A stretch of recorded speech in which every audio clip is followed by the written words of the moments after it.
প্রসঙ্গে আমরা একটু যেতে চাই।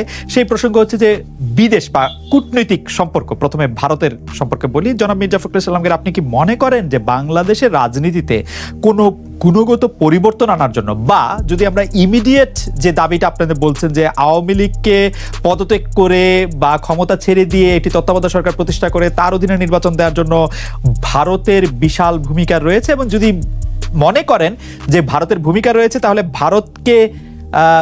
ভারতকে এই বিষয়টি বোঝানোর জন্য আপনারা কোনো উদ্যোগ নিয়েছেন কিনা, আপনাদের পক্ষ থেকে কোনো উদ্যোগ? দেখুন, আমরা বাংলাদেশের রাজনীতিতে আমাদের রাজনীতি বাংলাদেশের মধ্যেই আমরা সবসময় করে এসেছি।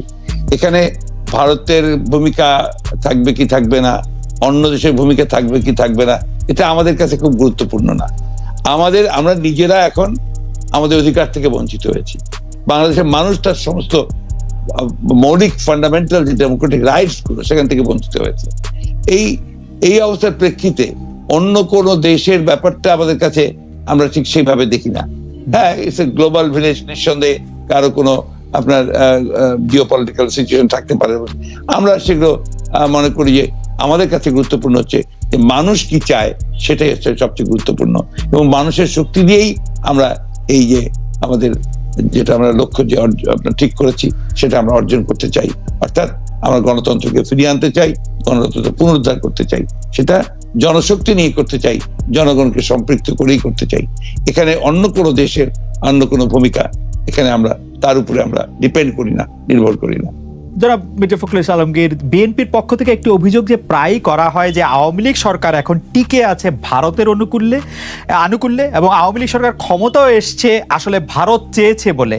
বিএনপির পক্ষ থেকে বা বিএনপি সভায় সমাবেশে মিছিলে বা যারা বিএনপি সাপোর্ট করেন তারা এই কথাটা প্রায়ই বলে থাকেন, যদি ভারত সরকারের আনুকূল্যেই এই সরকার ক্ষমতা এসে থাকে তাহলে তো ভারত সরকারের একটু প্রতিকূলও হতে হবে আওয়ামী লীগ সরকারকে ক্ষমতা থেকে যাওয়ার জন্য। এটা মানে সমীকরণটা কি এরকমই না? বিষয়টা হচ্ছে যে ভারতের পরে আওয়ামী লীগ সরকার টিকে আছে, এই কথাগুলো আমরা কখনো বলি না। তবে তাদের পররাষ্ট্রমন্ত্রী আব্দুল মোমেন সাহেব তিনি নিজেই বলেছেন যে তিনি অনুরোধ করেছেন যে তারা যেন আওয়ামী লীগকে ক্ষমতায় টিকে রাখার জন্য কাজ করে। এটা তারা জবাব দেবেন, আমি ঠিক সেটা জবাব দিতে পারবো না।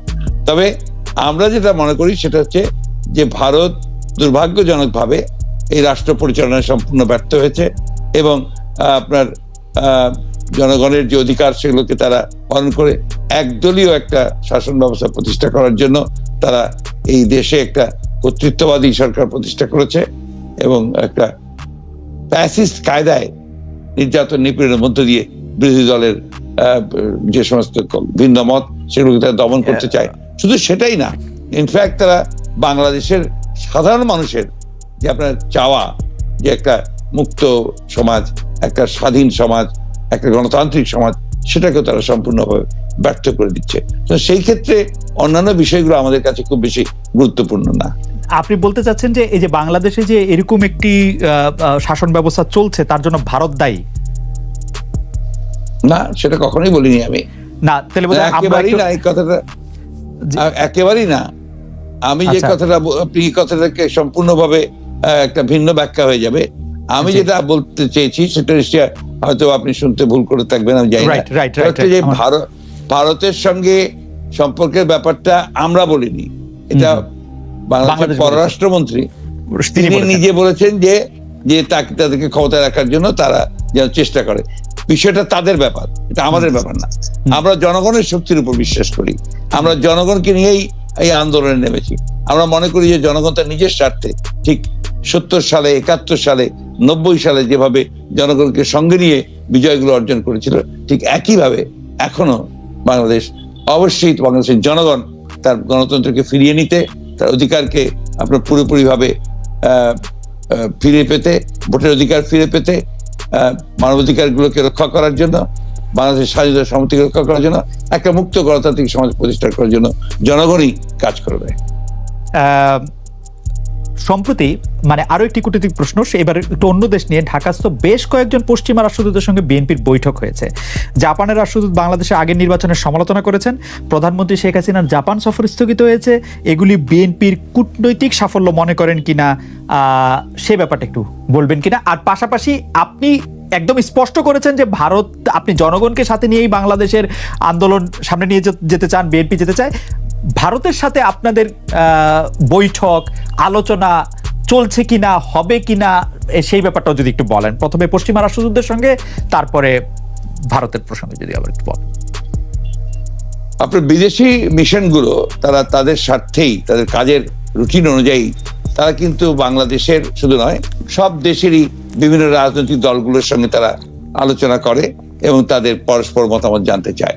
যেহেতু সামনে নির্বাচন ঘনিয়ে আসছে, আপনার বিশ্বের গণতান্ত্রিক দেশগুলোর একটা ইন্টারেস্ট আছে যে বাংলাদেশে কিভাবে আপনার নির্বাচন হবে, এবং যেহেতু আমরা নির্বাচনে যাব না বলেছি, যে আমরা আওয়ামী সরকার থাকলে, এই সরকার থাকলে আমরা নির্বাচনে যাব না, এবং আপনার তত্ত্বাবধায়ক সরকার ছাড়া আমরা নির্বাচনে যাব না, সুতরাং তাদের এই জায়গায় ইন্টারেস্ট আরো বেড়েছে। কারণ বাংলাদেশে তারা একটা অবাধ, সুষ্ঠু, অংশগ্রহণ মূলক একটা নির্বাচন দেখতে চায়, পার্টিসিপেটরি নির্বাচন দেখতে চায়, এবং সেটা সকলের কাছে গ্রহণযোগ্য হিসেবে দেখতে চায়। এই জন্য যে দে আর ডেভেলপমেন্ট পার্টনার্স, তারা আপনার আমাদের বিভিন্ন উন্নয়ন জড়িত আছে। তাছাড়া যেহেতু আপনার ইটস এ গ্লোবাল ভিলেজ, সেই কারণে তারা এটা দেখতে চায়। সেই কারণে তারা তাদের নিজেদের প্রয়োজনেই আমাদের সঙ্গে কথা বলে। আমরাও, এটা অনেক দিনের পুরনো আপনার প্রচলিত নিয়ম যে বিভিন্ন মিশনগুলোর সঙ্গে আমরা আমাদের মত বিনিময় করি, আমরা আমাদের মতামতগুলো তুলে ধরি, তারাও তাদের তুলে ধরে, এই পর্যন্তই। কিন্তু তার জন্যে আপনার বিদেশি মিশনগুলোর আপনার যে আপনার কোনো প্রভাব আমাদের উপরে পড়ে বলে আমি বিশ্বাস করি না। আপনাদের প্রভাব ওদের উপর পড়ে কিনা, মানে আমাদের প্রশ্ন ছিল হচ্ছে এরকম যে জাপানি রাষ্ট্রদূত যে 3 বছর পরে এরকম প্রকাশ্যে 2018 নির্বাচন নিয়ে বললেন এরকম করে, সেটা আপনাদের প্রভাবে উনি এটা বললেন কিনা, এটা আপনারা নিজেদের সাফল্য বলে মনে করেন? না না, এটা আমাদের প্রভাবে নয়, এটা হচ্ছে বাস্তবতা। বাংলাদেশের যে বাস্তবতা, সেই বাস্তবতা তারা প্রতিদিন দেখছেন, এবং সেই বাস্তবতা দেখছেন যে বাংলাদেশে যে 2টো নির্বাচন অতীতে হয়ে গেছে, সেটা তার চোখের সামনেই দেখেছেন। 14 সালের নির্বাচনে দেখেছেন যে এখানে আপনার কোনো আপনার 154 জন বিনা প্রতিনিধিতায় নির্বাচিত হয়েছে। 2018-তে দেখেছেন আগের রাতে নির্বাচন হয়ে গেছে। তো এখানে আমাদের তাদেরকে প্রভাবিত করার বিষয়টা নয়, ইট ইজ দ্য রিয়ালিটি। এটাই হচ্ছে আসল বাস্তবতা। আপনি ইউএস রিপোর্ট দেখেন, আপনি ইউএন রিপোর্ট দেখেন, সবগুলোতে কিন্তু এই জিনিসগুলো খুব পরিষ্কার করে এসছে। না এইটা মানে আমি আপনার কাছ থেকে একটু জানতে চাইছি যে একটু রাজনীতির ছাত্র হিসাবে, যে 2018 নির্বাচন, 2018 ডিসেম্বরে যে নির্বাচন হয়েছে, সেই 2018 ডিসেম্বরের নির্বাচন নিয়ে যখন 2022 নভেম্বরে জাপানি একজন রাষ্ট্রদূত প্রকাশ্যে, জাপানকে আমরা এরকম প্রকাশ্যে এরকম এত কথা বলতে শুনি না, তখন আপনি যখন প্রথম উনাকে শুনলেন বা খবরটি পড়লেন, তখন আপনার কাছে কি মনে হয়েছিল?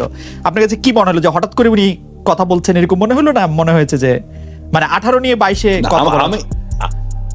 আমরা একটা বিষয় আপনার বলা যেতে পারে যে একটা আপনার একটু স্যাটিসফাইড এই জন্যে যে গণতান্ত্রিক বিশ্ব, যারা গণতন্ত্রে বিশ্বাস করে, যাদের মধ্যে গণতন্ত্র আছে, সেই করে তারা এখন বাংলাদেশের আসল চিত্রটা দেখতে পাচ্ছে। তারা বুঝতে পারছে যে বাংলাদেশে যে গণতন্ত্র নেই, বাংলাদেশে যে আপনার নির্বাচন হয় আপনার আগের রাতে এবং আপনার 154 জনকে ঘোষণা করে দেওয়া হয়, এই বিষয়টা তারা বুঝতে পারছেন এবং তারা বলছেন, প্রকাশ্যেই বলছেন।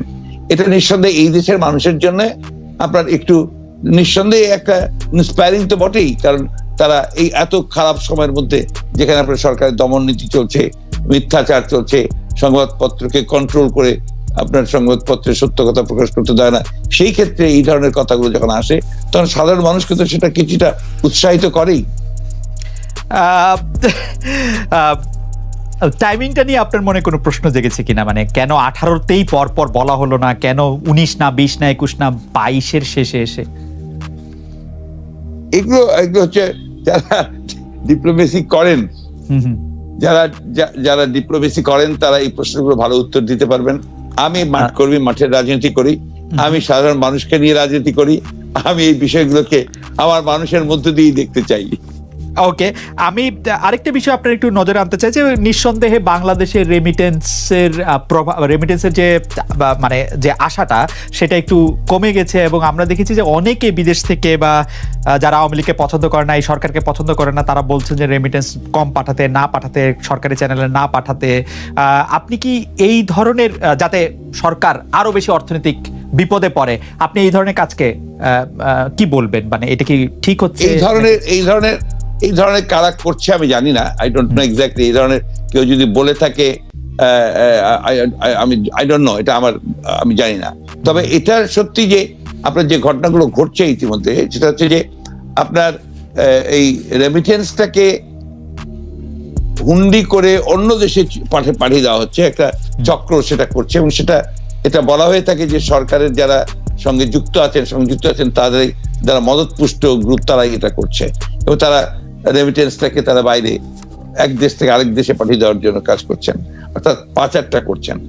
কিন্তু কেউ এখান থেকে, বাংলাদেশ থেকে কেউ বলছে যে তোমরা রেমিটেন্স পাঠিও না, এটা আমার এই ধরনের কিছু জানা নেই, আমি এটা জানি না।